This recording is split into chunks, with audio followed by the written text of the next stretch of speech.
Good afternoon class. भाई ऐसा है, हम आपकी क्लास में टॉपिक कर रहे थे। यहाँ पर टॉपिक कौन सा कर रहे थे? साइलॉक्स, ठीक है ना।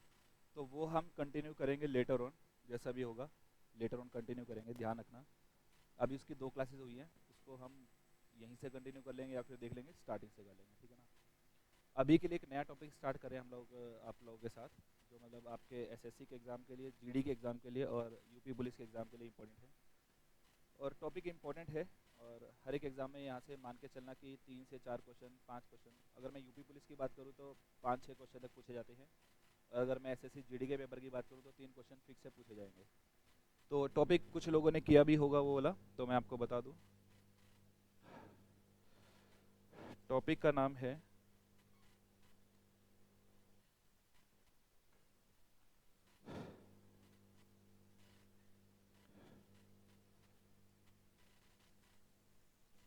Analogy test.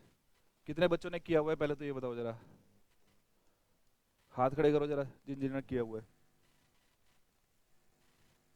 कोई बात नहीं, सबका नहीं हुआ है, जिनका नहीं हुआ वो इसको ध्यान से समझते रहना, बहुत इंपॉर्टेंट टॉपिक है। जैसे कि मैंने बोला ना कि आमतौर पर जितने भी चैप्टर हैं आपके पास, सबसे 1 क्वेश्चन या 2 क्वेश्चन पूछे जाते हैं, लेकिन ये इंपॉर्टेंट है। अगर यूपी पुलिस का देने जा रहे हो तो 5-6 क्वेश्चन तक दिखाई देंगे, और अगर एसएससी जीडी का पेपर देने जा रहे हो तो 3 क्वेश्चन फिक्स है, कम नहीं आएंगे 3 से। और सिर्फ एसएससी जीडी का नहीं, अगर आप एसएससी का सीजीएल या सीएचएसएल भी देने जाते हो तब भी आपको इसके 3 क्वेश्चन फिक्स है। रेलवे का देने जाओगे तब भी आपको इसके 3 क्वेश्चन दिखाई देंगे, ठीक है ना। एनालॉजी टेस्ट को यदि हिंदी में बात करें तो हिंदी में इस टॉपिक का नाम है सादृश्यता परीक्षण। दिखाई दे रहे सभी को?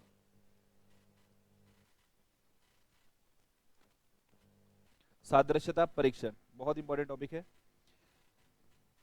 सादृश्यता जो है, ये 3 प्रकार के क्वेश्चन इसमें जो पूछे जाते हैं। सबसे पहला इंपॉर्टेंट टाइप है वो है word analogy. Word analogy, word की बात करें तो मतलब क्या हो गया? शब्द, शब्द समरूपता। इस चैप्टर का एक और नाम भी है समरूपता, समान रूप, ठीक है जी, समान रूप। दूसरा जो क्वेश्चन यहां से पूछा जाएगा वो पूछा जाएगा आपका नंबर एनालॉजी। नंबर का मतलब क्या है? संख्या समरूपता, ठीक है जी। और जो तीसरे नंबर पर इंपॉर्टेंट टाइप है इसका, वो है लेटर एनालॉजी। लेटर मतलब अक्षर समरूपता, अक्षर समरूपता। और ये तीनों ही टाइप से एक एक क्वेश्चन फिक्स है। यूपी पुलिस के एग्जाम में जो सबसे ज्यादा इंपॉर्टेंट है वो है वर्ड एनालॉजी, इसी के ही 4-5 क्वेश्चन पूछ ले जाएंगे। नंबर और लेटर जो है ये थोड़ा सा कम इंपॉर्टेंट है वहां के लिए, लेकिन यदि मैं बात करूं वर्ड की, वो सबसे ज्यादा इंपॉर्टेंट है हर एक एग्जाम के लिए। वर्ड एनालॉजी की बात करें, अब इसके क्वेश्चन के टोन की बात करें तो क्वेश्चन किस प्रकार से पूछा जाता है। अलग अलग एग्जाम में पूछने का तरीका थोड़ा सा अलग अलग है। अगर मैं एसएससी या रेलवे की बात करूं या फिर मैं यूपी पुलिस की बात करूं, तो एसएससी जीडी की भी बात करूं, तो वहां पर क्वेश्चन को पूछने का तरीका सेम है। लेकिन अगर आप कल को हरियाणा का पेपर देने जाते हो, हरियाणा एसएससी का कोई भी पेपर देने जाते हो, तो वहां पर इसको क्वेश्चन को पूछने का तरीका थोड़ा सा अलग हो जाता है, लैंग्वेज आधारित क्वेश्चन हो जाता है। अब क्वेश्चन को पूछता कैसे है, देखो कुछ ऐसे लिखा है आपके सामने। रिलेशन मैं लिख रहा हूं, आपको बताना है कि रिलेशन है क्या ये। जैसे इंडिया इज टू दिल्ली लिखा हुआ है, इसी प्रकार आपसे पूछ लेगा पाकिस्तान इज टू व्हाट। बिल्कुल। अब ये रिलेशन क्या है, ये रिलेशन आपको पता होना चाहिए सबसे पहले तो रिलेशन क्या है भाई? ये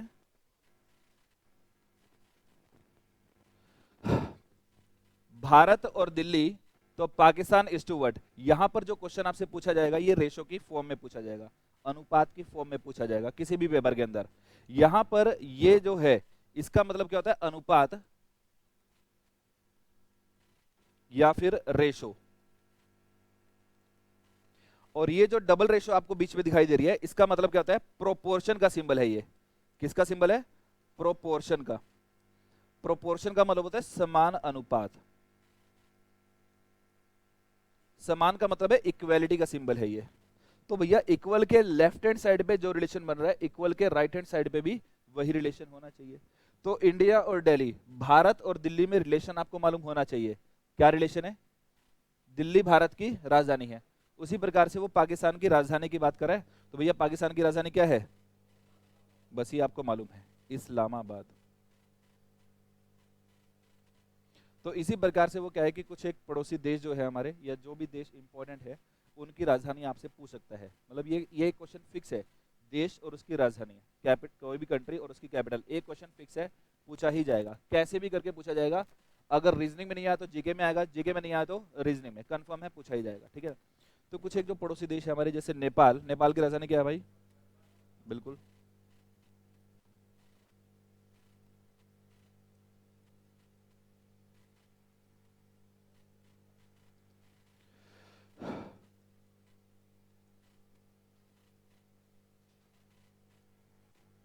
बांग्लादेश की राजधानी क्या है भाई? ढाका। टका वहां की करेंसी है, ठीक है जी, कंफ्यूज मत होना। इसी प्रकार से आपसे पूछ लेगा भूटान, भूटान की राजधानी क्या है? नेपाल की राजधानी तो हमने लिख दी भाई, भूटान की राजधानी क्या है? जीके में आप सभी का हार्ट टाइट होगा, मुझे मालूम है थोड़ा बहुत, लेकिन फिर भी कोशिश करना इसको इम्प्रूव करने की। भूटान की राजधानी क्या है? थिम्फू है, थिम्फू, ठीक है जी।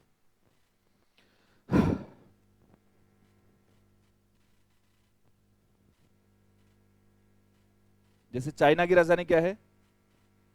बीजिंग है।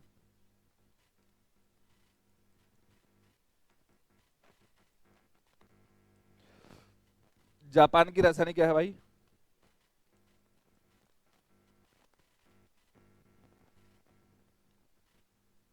रशिया की राजधानी क्या है? बहुत बढ़िया।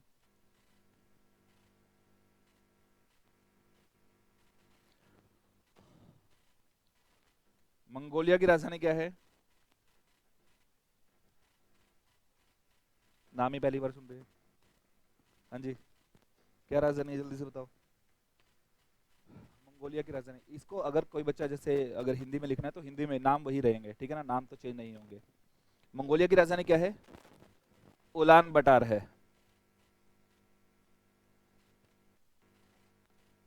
ठीक है जी, उलान बटार या उलान बटार, ठीक, इस तरह से। मतलब एक क्वेश्चन कोई भी देश और उसकी करेंसी के ऊपर, कैपिटल के ऊपर पूछा ही जाएगा। आगे बढ़ते हैं थोड़ा सा और इसमें, जैसे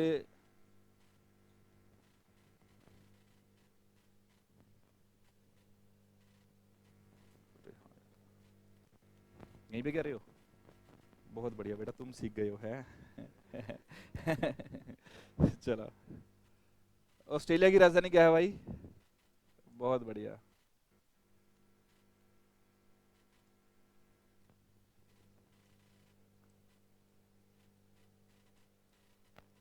कैनबेरा। कनाडा की राजधानी क्या है? बहुत बढ़िया।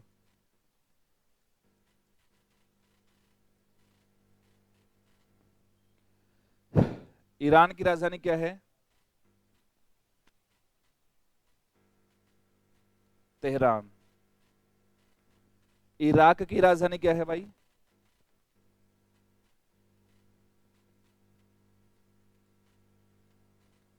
अब अगर किसी को लगता है ऐसा कि उसको देश और उसकी राजधानियां नहीं मालूम है, ये हम बचपन में ही पढ़ते थे, छठी क्लास से लेकर के 7वीं 8वीं क्लास में हम पढ़ते थे इन सब चीज़ों को। और अगर आप भूल चुके हो तो बहुत आसान है, आपके पास जो भी सामान्य ज्ञान की बुक है उसमें आपको ये सब लिखी हुई दिखाई देंगी, ठीक है ना। कोई भी अध्यापक आपको 200 के 200 देश और उनकी राजधानी तो नहीं याद करवाएगा, ठीक है ना। जो इम्पोर्टेंट है पेपर में भी वही पूछी जाती है, जो कहीं ना कहीं सुर्खियों में रहती है, ठीक है ना, न्यूज़ में रहती है। जैसे अभी हाल फिलहाल में एक युद्ध चल रहा था, किसके बीच में? रशिया और यूक्रेन के बीच में। तो आपसे हो सकता है यूक्रेन की राजधानी पूछ ले, तो क्या है यूक्रेन की राजधानी? कीव है, ठीक है ना। तो ध्यान रखना भाई।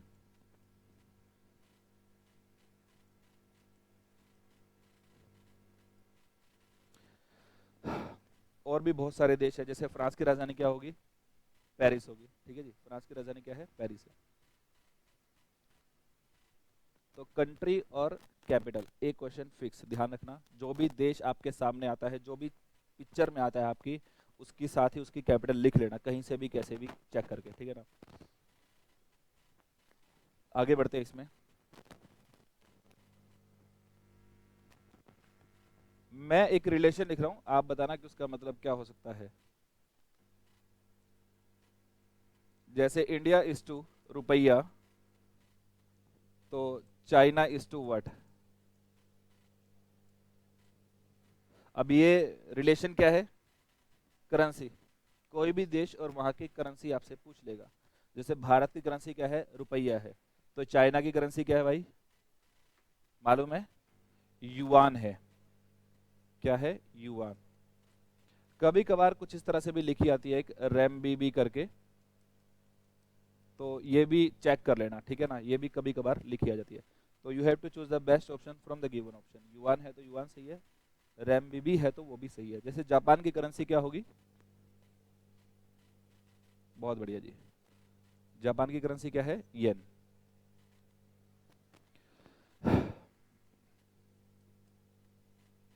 भूटान की करेंसी क्या है,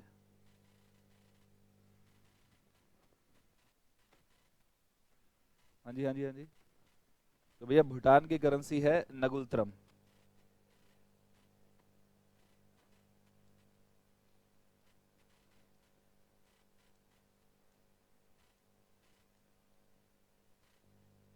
नगुलत्रम इस तरह से ही लिखा आएगा, ठीक है जी, नगुलत्रम। और आपसे पूछ लिया जाएगा, थाईलैंड की करेंसी क्या है,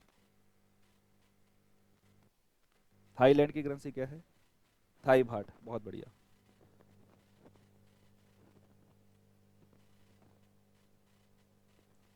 थाई भाट।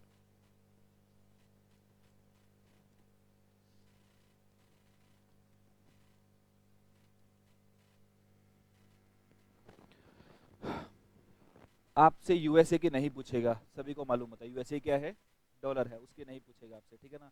जो थोड़े से अलग से दिखने वाले नेम होते हैं वो आपसे पूछ लेगा। जैसे कुवैत की पूछ लेगा, कुवैत की करेंसी क्या है भाई,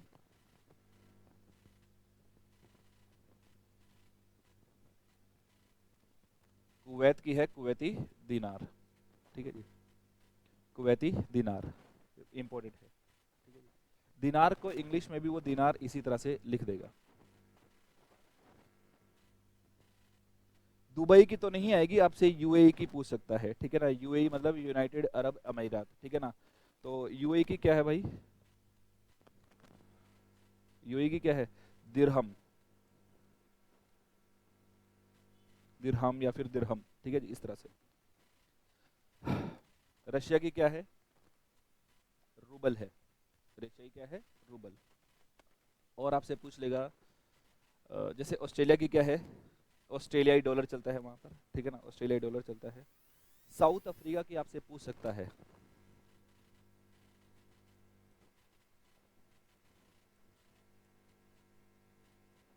साउथ अफ्रीका की है रैंड, रैंड।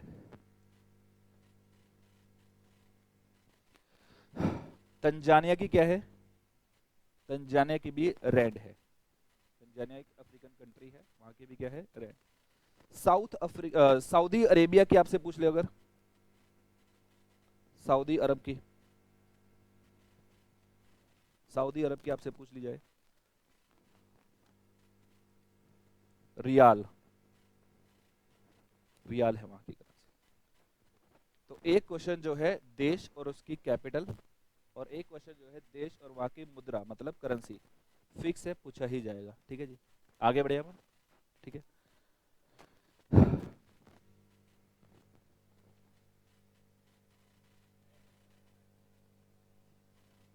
तो तुम ज्यादा सीख गए हो मुझसे, हैं, या अभी भी नहीं आ रहा है, चलो। एक रिलेशन में लिख रहा हूँ, ट्राई करना बताना कि उसका आंसर क्या हो सकता है। जैसे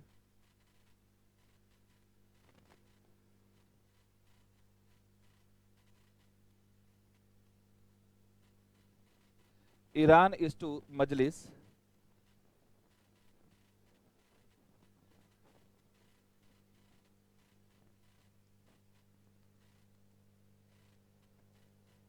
तो India is to what, parliament, बहुत बढ़िया। अब ये रिलेशन आपको मालूम होना चाहिए कि रिलेशन क्या है। जैसे भारत की जो पार्लियामेंट है, इंडिया की जो पार्लियामेंट है, उसको हम पार्लियामेंट ही बोलते हैं, संसद ही बोलते हैं, जहाँ पर लोकसभा और राज्यसभा के मेंबर आकर के बैठते हैं, ठीक है ना, उसको हम क्या बोलते हैं, संसद, पार्लियामेंट। इसी प्रकार से जो ईरान की जो संसद है, वहाँ की संसद को क्या बोला जाता है, मजलिस। ठीक है जी, क्लियर होगी बात। तो भारत के लिए क्या आ जाएगा, संसद ही आ जाएगा। और अगर इंग्लिश में आप लिखना चाहें तो पार्लियामेंट आप लिख सकते हैं, ठीक है। तो कुछ एक देश है, वहाँ की संसद के बारे में आपसे पूछ सकता है कि वहाँ की संसद को किस नाम से पुकारा जाता है। जैसे हमारा पड़ोसी देश है नेपाल, तो भैया नेपाल की संसद को किस नाम से जानते हैं, राष्ट्रीय पंचायत।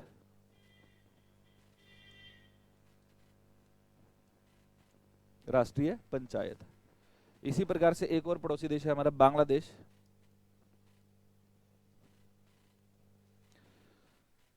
क्या बोलते हैं बांग्लादेश की संसद को, वहां की टका जो है, टका जो है भाई वहां की क्या है, करेंसी है, ठीक है ना, मुद्रा है, ठीक है, बार बार टका नहीं, कभी कंट्री की कैपिटल में भी है ना टका ही, और करेंसी में भी संसद भी वहां की है। तो बांग्लादेश की जो संसद है वो है जातीय संसद, जातीय संसद। इसको इंग्लिश में कैसे लिखा था मैं आपको बता दूं, इटैलिक में कुछ इस तरह से लिखा होता है, जातीय संसद। वहां पर जी जो है वो साइलेंट रहता है भाई, जातीय संसद, ठीक है जी, इटैलिक में लिखा रहता है। इसी प्रकार से आपसे पूछ सकता है रशिया की संसद को किस नाम से पुकारा जाता है, ड्यूमा, ड्यूमा। ये ड्यूमा जो है हिंदी में भी कुछ इस प्रकार से। चाइना की संसद को किस नाम से पुकारा जाता है, चाइना की संसद को किस नाम से पुकारा जाता है भाई,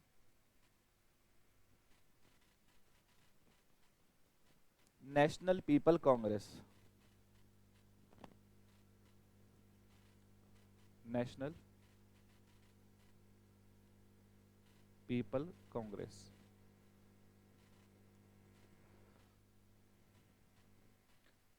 हिंदी में राष्ट्रीय जनवादी कांग्रेस, इस तरह से लिखा जाता है, राष्ट्रीय जनवादी कांग्रेस, ये आप लिख सकते हैं। मोस्ट इंपोर्टेंट है स्टार मार्क कर लेना, जापान की संसद, बिल्कुल। तो जापान की संसद को किस नाम से पुकारा जाता है, डाइट।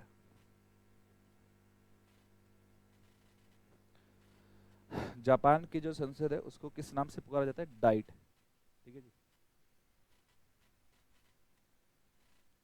यूएसए की संसद, पार्लियामेंट को किस नाम से पुकारा जाता है भाई, यूएसए की संसद को किस नाम से पुकारा जाता है बताइए, कांग्रेस, वेरी गुड।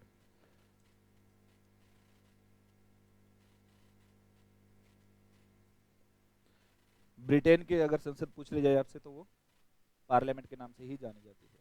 जैसे इंडिया की पार्लियामेंट क्या है, पार्लियामेंट है, वो किस किस वजह से है, क्योंकि ब्रिटेन में जो स्ट्रक्चर है वही यहाँ पर भी पार्लियामेंट्री सिस्टम है, ठीक है ना। तो जैसे ब्रिटेन की पार्लियामेंट पार्लियामेंट के नाम से ही पुकारी जाती है, उसी प्रकार से इंडिया की भी पार्लियामेंट पार्लियामेंट के नाम से ही पुकारी जाती है। तो कुछ एक देश है और वहाँ की जो संसद है, पाकिस्तान की क्या है, नेशनल असेंबली, लिख लेना अगर आपसे पाकिस्तान की पूछ ली जाए पेपर में।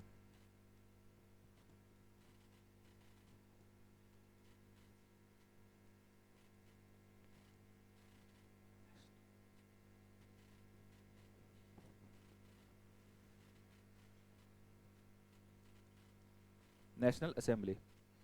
एक और है, इसकी ध्यान रखना, इजराइल की, इजराइल की बहुत इंपॉर्टेंट है भाई। इजराइल की संसद किस नाम से पुकारी जाती है,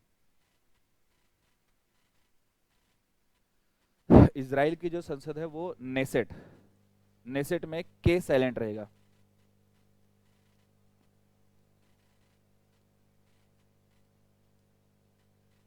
इस तरह से नेसेट,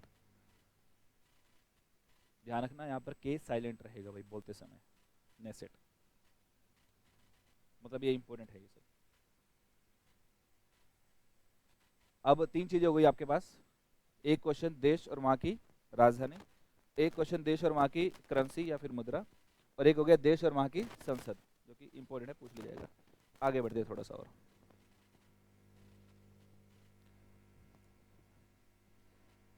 एक रिलेशन में लिख रहा हूँ, आप लोग मुझे बताइएगा कि उसका आंसर क्या हो सकता है। जैसे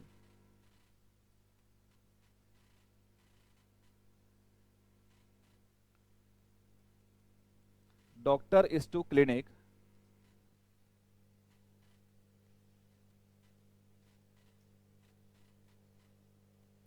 तो टीचर इज टू वर्ड। अब रिलेशन आपको मालूम है क्या है, ये रिलेशन है ना, doctor is to clinic, clinic का मतलब है दवाखाना, तो डॉक्टर जो है उसका कार्यस्थल क्या है, वर्किंग प्लेस क्या है, दवाखाना है, क्लिनिक है। इसी प्रकार से टीचर के वर्किंग प्लेस की बात हो रही है, तो टीचर का वर्किंग प्लेस क्या होगा भाई, स्कूल होगा। कॉलेज भी आ सकता है, किसी के मन में आ रहा होगा अगर कॉलेज आ गया तो क्या करेंगे, मतलब ध्यान रखना एक ही आएगा, कुछ भी एक ही आएगा, मतलब you have to choose the best option from the given option, दिए गए विकल्पों में से बेहतरीन विकल्प का आपको चयन करना है। जिस प्रकार कोई भी वर्कर है, जैसे यहाँ पर डॉक्टर है, तो डॉक्टर का कार्यस्थल क्या होगा, क्लिनिक होगा, क्लिनिक की जगह हॉस्पिटल भी आ सकता है, ठीक है ना। उसी प्रकार से टीचर का वर्किंग स्थल क्या होगा, मतलब वर्किंग प्लेस क्या होगा, स्कूल होगा या फिर कॉलेज भी आ सकता है। जैसे शेफ, शेफ मतलब रसोईया, आप लोग साथ साथ लिख सकते हैं अगर किसी को हिंदी में लिखना है तो, मैं साथ साथ बोल भी रहा हूँ। तो रसोइये का जो कार्यस्थल होगा वो क्या होगा, किचन होगा या फिर रसोई घर होगा भाई, ठीक है जी। इसी प्रकार से फार्मर का या फिर किसान का क्या होगा, फील्ड होगा या फिर खेत होगा, ठीक है जी। इसी प्रकार से एक्टर का क्या होगा, एक्टर का मतलब अभिनेता। ध्यान रखना दो चीजें हैं, एक तो एक्टर आएगा और एक आएगा आर्टिस्ट। एक्टर का मतलब है अभिनेता और आर्टिस्ट का मतलब होगा कलाकार। अगर यहां पर कलाकार की बात करता है तो उसके लिए हमेशा क्या आएगा, स्टेज आएगा। इस तरह से याद कर लेना भैया, जैसे रंगमंच का कलाकार, तो कलाकार होता है वो मंच का होता है, ठीक है ना। और एक्टर के लिए यदि आएगा, अभिनेता के लिए आएगा, तो वो थिएटर एक्टर आएगा, थिएटर। हिंदी में भी थिएटर को थिएटर ही लिखा होगा, ठीक है जी। इंजीनियर का क्या होगा, अभियंता। इंजीनियर का वर्किंग प्लेस क्या होगा, ये रिलेशन ध्यान रखना, रिलेशन क्या है, कोई भी कामगार और वहां पर उसका कार्य स्थल पूछ रहे हैं।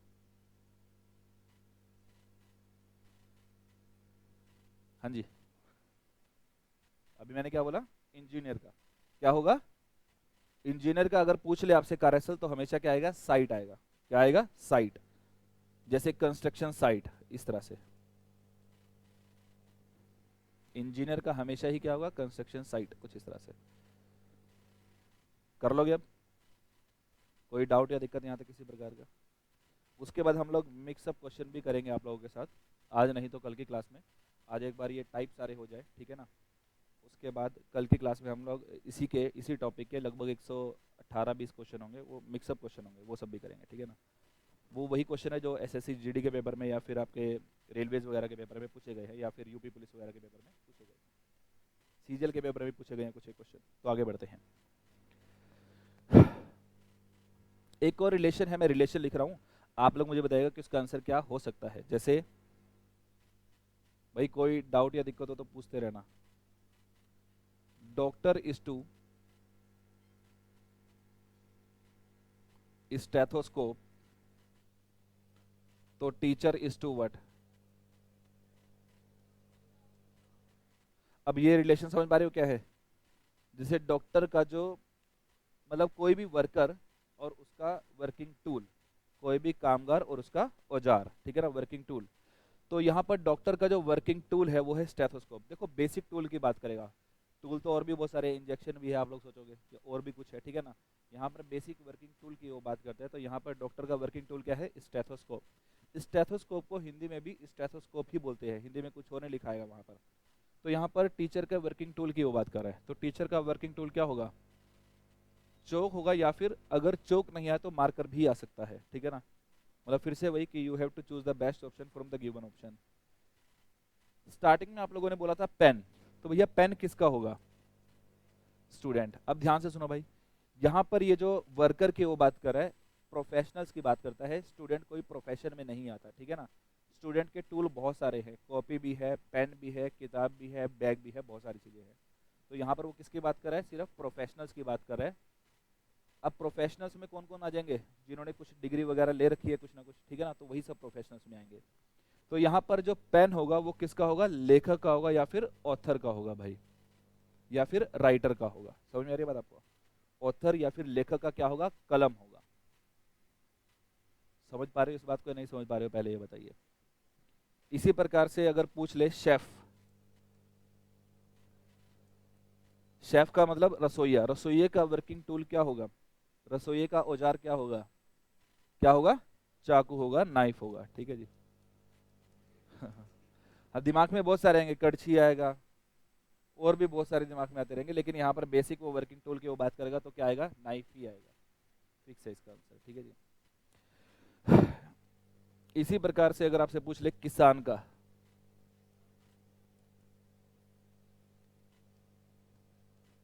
किसान का क्या रहेगा? हल रहेगा या फिर प्लॉ उसको बोलते हैं, PLOUGS, ठीक है। कसी, तसला, ये किस किस के बोल रहे हो आप लोग हैं?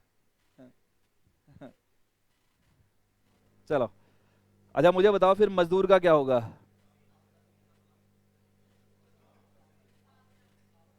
सारे अनुभवी बैठे हैं यहाँ पर, हैं फावड़ा, तसला, क्या होगा? मजदूर का क्या होगा? कसी। कसी तो नहीं आएगा, या फिर क्या होगा? फावड़ा ही आएगा। इसको अंग्रेजी में बोलते हैं स्पेड, ठीक है जी। मजदूर का क्या रहेगा? फावड़ा, जिसको हम कसी बोलते हैं। कसी तो नहीं आएगा, यहाँ पे लिखा हुआ शब्द क्या आएगा? फावड़ा या फिर स्पेड, ठीक है जी। राजमिस्त्री का क्या आएगा?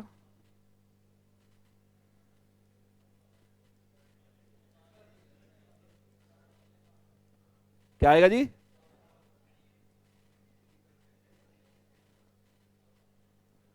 करनी, ये वो पता नहीं क्या क्या दिमाग में आएंगे, है ना। इसको इंग्लिश में और हिंदी में ऐसे ही याद कर लेना, साहुल, ठीक है जी। वास्तव में वो अपनी देसी भाषा में बोलते हैं साल, लेकिन वो साल नहीं होता, वो साहुल होता है, ठीक है जी। हैं जी। हाँ, शंकु आकार का होता है, मतलब एक कौन टाइप का होता है, लोहे का होता है वो, ठीक है ना, आयरन का होता है। तो कोई भी वर्कर और उसका भाई शांति, बोला नहीं है। कोई भी वर्कर और उसका वर्किंग टूल आपसे पूछा जाएगा। जैसे एक पुलिस का भी पूछा जाता है, पुलिस का वर्किंग टूल क्या होगा? हथकड़ी होगा। क्या होगा? हैंडकफ्स होगा। क्लियर हो रही है बात सभी को?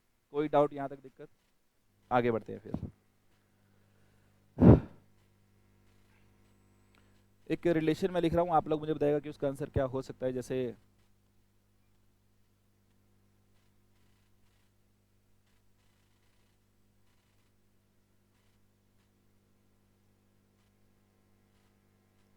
थर्मोमीटर इज टू, क्या आएगा? टेम्परेचर। मतलब क्या हुआ इसका? कि थर्मामीटर में हम लोग किसको मेजर करते हैं? तापमान को। क्लियर हो रही है बात आपको? इसका उल्टा भी आ सकता है, तापमान इज टू थर्मामीटर भी आ सकता है। मतलब तापमान को किस में मेजर किया जाता है, किस डिवाइस में मेजर किया जाता है। अब थोड़ा सा इसका मैं उल्टा ही आपसे पूछूंगा, क्योंकि अगर मैं डिवाइस लिख दूंगा तो आपको पता लग जाएगा कि हाँ उसमें क्या मेजर करते हैं, ठीक है ना।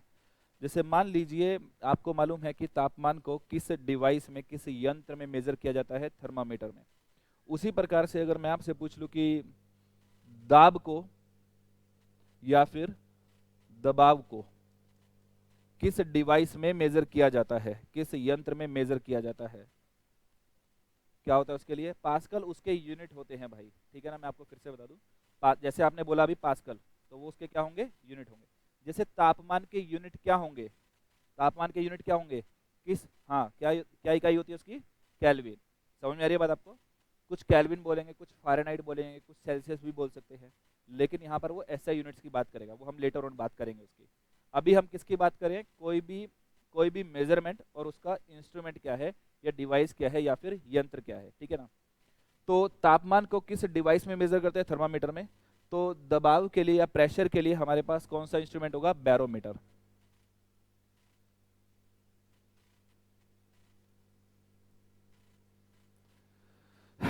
इसी प्रकार से विद्युत धारा के लिए क्या होगा?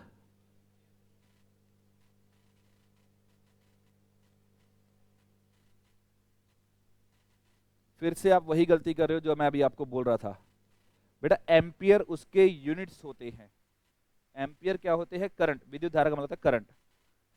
करंट के जो यूनिट्स होंगे वो क्या होंगे? एम्पियर होंगे। लेकिन यहाँ पर वो किसकी बात कर रहा है? डिवाइस की बात कर रहा है, यंत्र की बात कर रहा है, इंस्ट्रूमेंट की बात कर रहा है जिसमें उसको मेजर किया जाता है। तो करंट को किस डिवाइस में मेजर किया जाता है? एमीटर में। क्लियर हो रही है बात? हिंदी में भी एमीटर इसी तरह से लिखा आएगा। अगर वो बात करे आपसे वोल्टेज की, तो वोल्टेज को किस डिवाइस में? स्टेबलाइजर। स्टेबलाइजर ये एक जिसे कहते हैं ना लेमैन लैंग्वेज में आ जाता है स्टेबलाइजर, ठीक है ना। तो वोल्टेज को किस डिवाइस में, टेक्निकल लैंग्वेज में किस डिवाइस में मेजर किया जाता है? वोल्ट मीटर में। ठीक है जी, वोल्ट मीटर में। वोल्टेज को हिंदी में क्या बोलते हैं? कई जगह वोल्टेज भी लिखा आता है और कई जगह इसको विद्युत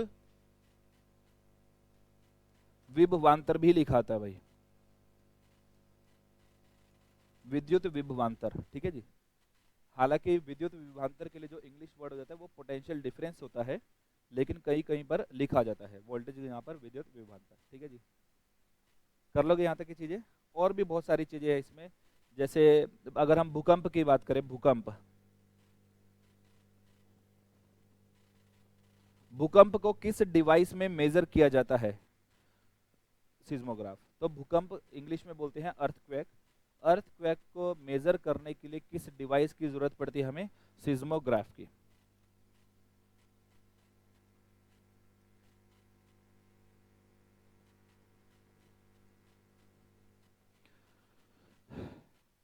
ये बहुत सारी चीजें हैं। जैसे समझ में आ रही है बात या नहीं आ रही है? पहले आप लोगों को क्लियर हो रही है सभी को? कोई ऐसा बच्चा जिसको ना क्लियर हो रहा हो? हाँ जी, क्लियर हो रही है बात आपको?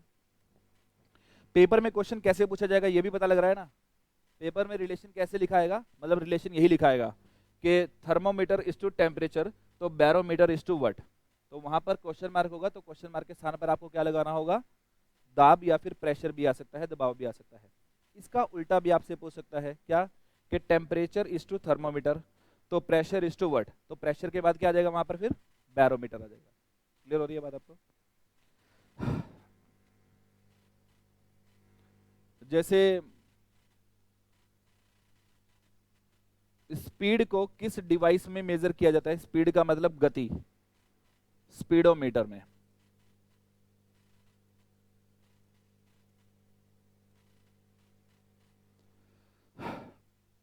डिस्टेंस की बात करें, डिस्टेंस का मतलब है दूरी। दूरी को किस डिवाइस में, किस यंत्र में मेजर किया जाता है भाई? हाँ जी, दूरी के लिए आ जाता है ओडोमीटर।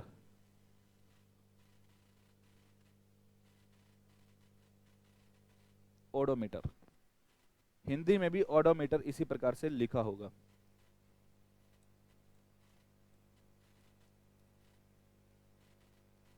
कुछ इस प्रकार से। ये और भी बहुत सारे हैं, मतलब इनकी कोई लिमिट नहीं है, ठीक है ना। इनकी कोई लिमिट नहीं है, बहुत सारे हैं ये।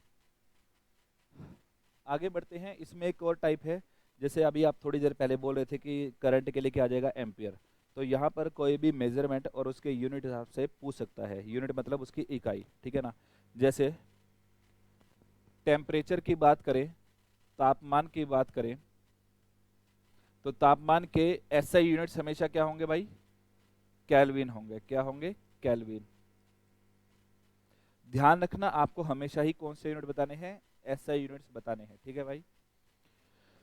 टेम्परेचर के एसआई यूनिट्स केल्विन होंगे। उसी प्रकार से करंट, करंट मतलब विद्युत धारा, तो इसके क्या हो जाएंगे? एम्पियर। वोल्टेज की बात करें तो वोल्ट, ठीक है जी। फोर्स की बात करें तो फोर्स का मतलब है बल। तो फोर्स के यूनिट क्या होंगे भाई? न्यूटन होंगे। ठीक है जी, न्यूटन। समझ में आ रही है बात सभी को ये? जैसे प्रेशर के लिए क्या हो जाएगा?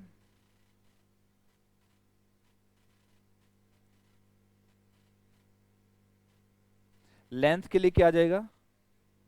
मीटर आ जाएगा। ठीक है ना, लेंथ मतलब लंबाई के लिए क्या आ जाएगा? मीटर आ जाएगा। और अगर बात की जाए, जैसे अभी थोड़ी देर पहले मैंने भूकंप का लिखा था, भूकंप के यूनिट्स क्या होंगे? हैं जी, आपने कभी अभी थोड़ी देर पहले न्यूज़ देखी होगी, कल परसों आई थी, जापान में भूकंप आया है। अगर आपने न्यूज़ देखी हो तो उसमें क्या लिखा हुआ आया था? इतनी तीव्रता का भूकंप आया है ना। वो तीव्रता जो है रिएक्टर स्केल में मापी जाती है। किसमें? रिएक्टर स्केल में। तो ध्यान रखना, भूकंप के जो यूनिट होंगे वो यूनिट क्या होंगे, या अर्थक्वेक के जो यूनिट होंगे वो क्या होंगे? Richter scale. क्या होगा? Richter scale. और फिर से मैं बोल दूं कि इनकी कोई लिमिट नहीं है, ये कहीं से भी कैसे भी क्वेश्चन पूछ लिया जाता है। जैसे यदि मान लिया जाए एनर्जी के क्या होंगे? Very good. अब एसएससी सीजीएल के पेपर में एक बार एक क्वेश्चन पूछा गया, ठीक है ना। वो क्वेश्चन क्या था? रिलेशन पूरा ये लिखा हुआ था,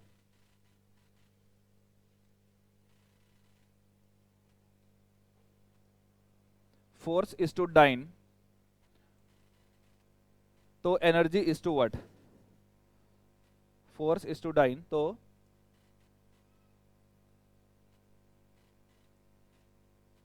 एनर्जी इज टू व्हाट?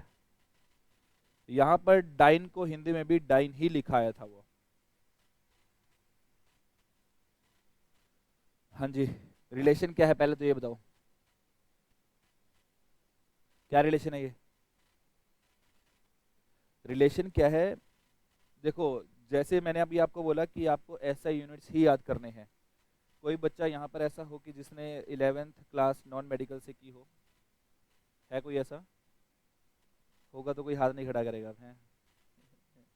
खैर, मेरे कहने का मतलब क्या है कि वहां पर हम लोग, हाँ बिल्कुल, सेकंड का मतलब उसके सीजीएस यूनिट जिनको हम बोलते हैं। एक तो होता है आज की तारीख में जो हमने सिस्टम एडॉप्ट किया वो है एमके सिस्टम, जिसको हम सीजी एसआई सिस्टम बोलते हैं, ठीक है ना, सिस्टम इंटरनेशनल। लेकिन इससे जो पहले था वो सीजीएस सिस्टम था, ठीक है ना। सीजीएस सिस्टम में जो फोर्स के यूनिट थे, जैसे आज की तारीख में फोर्स के यूनिट क्या है? न्यूटन है। लेकिन अगर उसी को बात करी जाए सीजीएस सिस्टम में क्या होंगे? उसके यूनिट क्या थे? डाइन। इसी प्रकार से एनर्जी के यूनिट क्या होंगे? अर्ग, ईआरजी। ठीक है जी, एनर्जी के यूनिट सीजीएस सिस्टम में क्या होंगे? अर्ग होंगे, ईआरजी। तो ये आपसे इस तरह से भी क्वेश्चन पूछ लिया जाता है।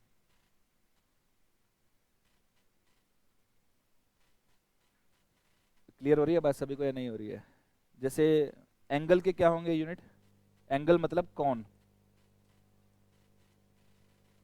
एंगल का मतलब क्या है? कौन। तो एंगल के यूनिट होंगे भाई रेडियन। एंगल के यूनिट क्या होंगे? रेडियन। इसी प्रकार से वो सॉलिड एंगल की यदि बात करें,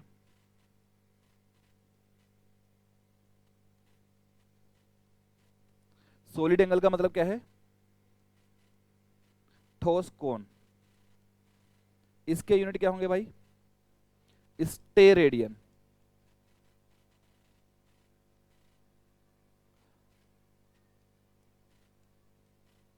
इसको हिंदी में भी ऐसे ही याद कर लेना, ठीक है ना, स्टे रेडियन।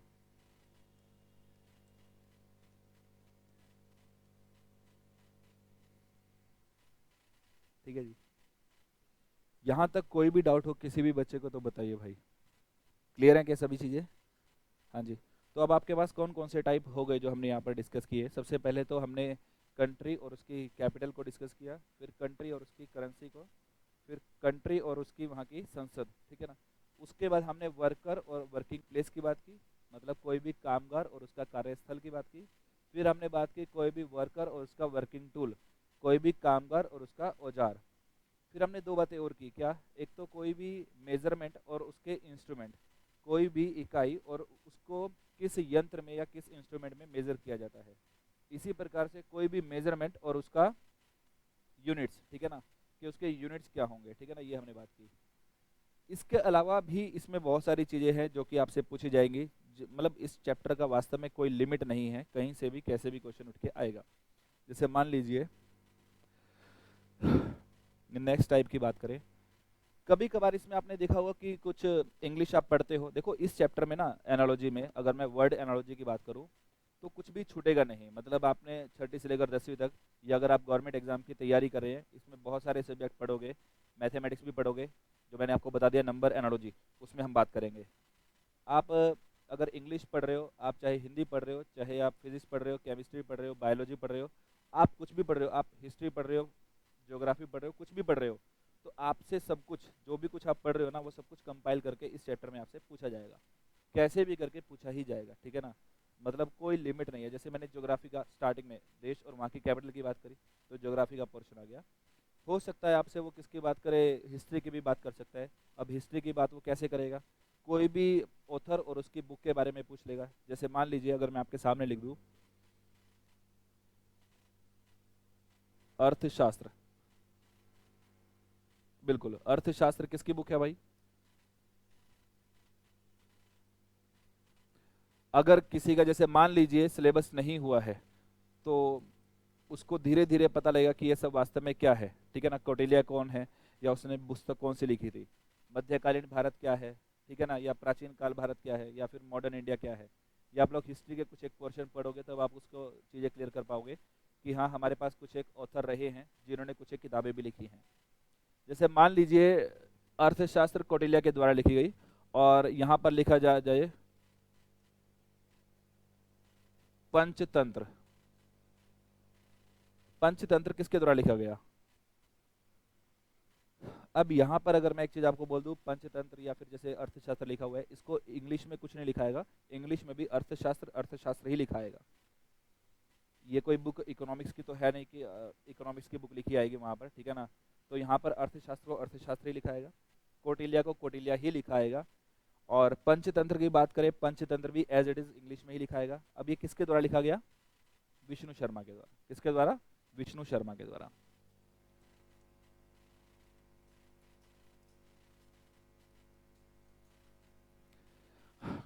इसी प्रकार हमारे पास बहुत सारे ऑथर हैं और उनकी किताबें हैं जो कि आपसे पूछी जाएंगी, ठीक है ना। जैसे हो सकता है आपसे मॉडर्न इंडिया के कुछ एक ऑथर उनकी किताबें पूछ ले। जैसे यदि मैं पूछ लूँ टू स्टेट्स, ये किसके द्वारा लिखी गई है, टू स्टेट्स।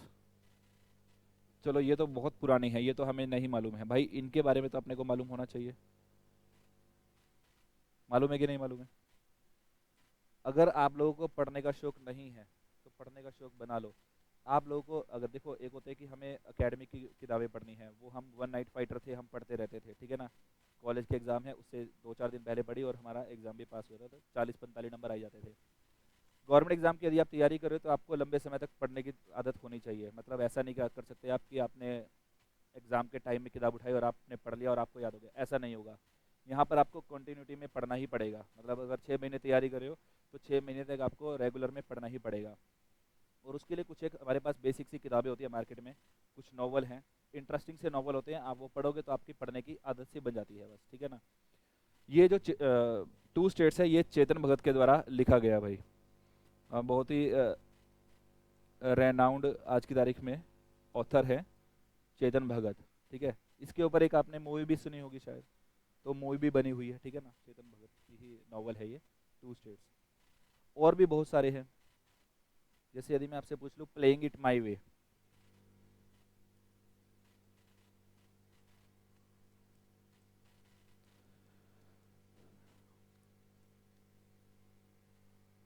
अब हिंदी में ऐसा नहीं कि टू स्टेट को दो राज्य लिखाएगा भैया, टू स्टेट्स ही लिखाएगा, ठीक है ना, ध्यान रखना।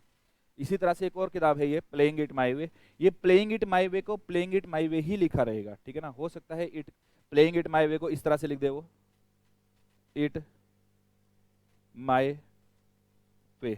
तो ये आपको देखना है, ये याद आपको ही करना पड़ेगा। प्लेइंग इट माई वे ये किसके द्वारा लिखी गई है, सचिन तेंदुलकर के द्वारा।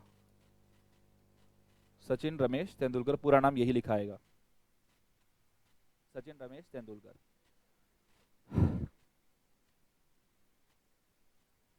क्या आपको ये चीज़ें समझ में आ रही है। किताबें और भी बहुत सारी हैं, ठीक है ना। जैसे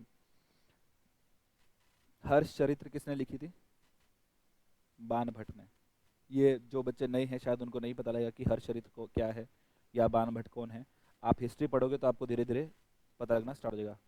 पद्मावत किसने लिखी थी?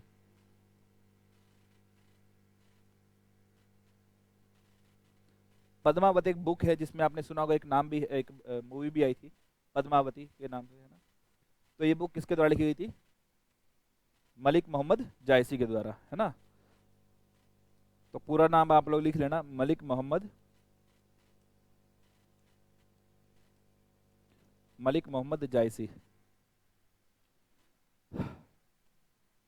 यहाँ तक चीज़ें क्लियर कर पा रहे हो? तो यहाँ पर देखो आपके पास ज्योग्राफी भी हो गया, हिस्ट्री भी हो रहा है, ठीक है ना। पॉलिटी के ऊपर क्वेश्चन भी पूछा जा सकता है, कैसे भी आएगा पॉलिटी के ऊपर क्वेश्चन, कैसे आएगा देखो जरा। जैसे मान लीजिए ये लिखा होगा,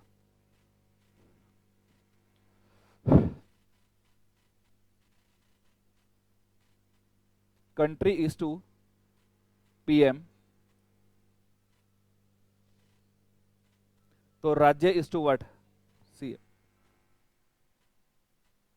तो राज्य का क्या हो जाएगा? सीएम। तो मतलब देश का जिस प्रकार से पीएम होता है, राज्य का क्या होता है भैया? सीएम होता है। जैसे, हाँ खट्टर आ जाएगा यहाँ पर है ठीक है। तो जैसे देश का क्या आ जाएगा? प्रेसिडेंट आ जाएगा यहाँ पर, है ना। प्रेसिडेंट बोले तो राष्ट्रपति, ठीक है। तो राज्य का क्या आ जाएगा? राज्यपाल आ जाएगा भैया। राज्यपाल बोले तो गवर्नर, ठीक है जी। इस तरह से समझ पा रही है ये चीजें? नहीं आ रही है पहले तो ये बताओ, क्लियर कर पा रहे हो ना? तो पॉलिटी का इस तरह से क्वेश्चन आ जाएगा।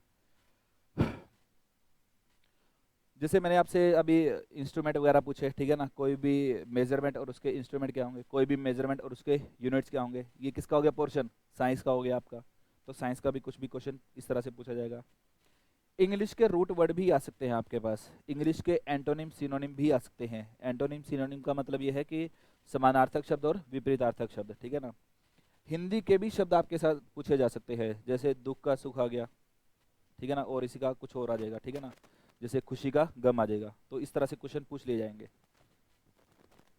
जैसे कि मैं अभी आपसे पूछ रहा था कि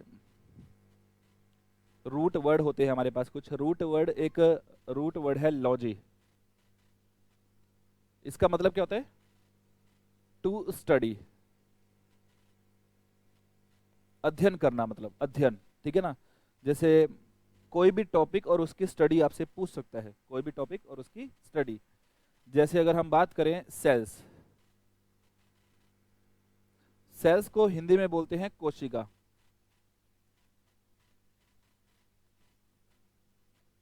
कोशिकाओं का अध्ययन क्या कहलाता है? साइटोलॉजी। क्या कहलाता है?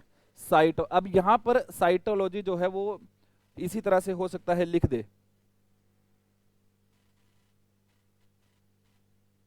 साइटोलॉजी, या फिर हो सकता है वो इंग्लिश में भी आपसे पूछ सकता है साइटोलॉजी। तो ध्यान रखना भाई, हिंदी में ये नहीं लिखाएगा किसी प्रकार से कोशिका अध्ययन, नहीं लिखाएगा। तो साइटोलॉजी को हिंदी में भी वो क्या लिखेगा? साइटोलॉजी ही लिखेगा। अब ट्रेंड चेंज हो चुका है, ठीक है ना। जैसे टिश्यूज की बात करें, टिश्यूज, टिश्यूज को हिंदी में क्या बोलते हैं? उत्तक। तो उत्तकों का अध्ययन क्या कहलाता है? क्या कहलाता है जी?